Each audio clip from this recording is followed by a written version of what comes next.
So you're tired of introductions and you're tired of everything in your life and you don't want to do anything anymore. You have no motivation whatsoever. So good morning to you, good afternoon to you, good night to you. You don't even want to do anything, so what are you going to do now? Actually, you're looking for motivation. You have no clue how to get motivation. What are you going to do? You just can't wait to just escape. You're just tired of everything. Everything's bore, bore, bore. What's up? I'll tell you what's up. You need some Buck You Up-O. And here it is. This is the Buck You Up-O that you need. Everybody, without exception, needs to know that we have a heart, and we have an intellect, and we have an emotion, and we have will. If you want to do something, it has to be based on something that you like. If you know about it, and if you feel about it, then you want to do something about it. Let's just make an example here. So, I really love to drive. And I really feel the road very well. And so when I'm on the road, I want to drive more than that.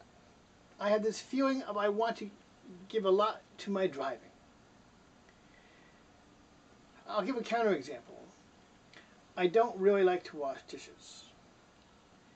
And I get absolutely no joy from washing dishes, so therefore I don't really want to wash dishes. So the way that you get motivation from something is by understanding the thing that you want to do, having some kind of emotion based on what you want to do, and then the two have a give and take action. And this power of give and take action produces a third object, which is this motivation. And this intellect, emotion, and will is actually your spirit. These are the spiritual components of your life, of your body. And you have the internal aspects and the external aspects as well. You have the internal sansang and the external sansang. These are fancy Korean terms which actually are talking about the same thing. This internal sansang has to do with your conscience. Your conscience already knows if you get hit, then this is not a good thing. As a dog, when you kick the dog knows he's been kicked. In the same way, if someone insults you, you know you've been insulted. And you know that it's not a right thing to do. And your conscience tells you about this. As a result of this, you feel motivated to fight back. You shouldn't call me that! You get really incensed if someone insults you. If you insult a dog, he can't understand you. But if you kick the dog, you can sure understand that. And if someone kicks you, you can sure understand that.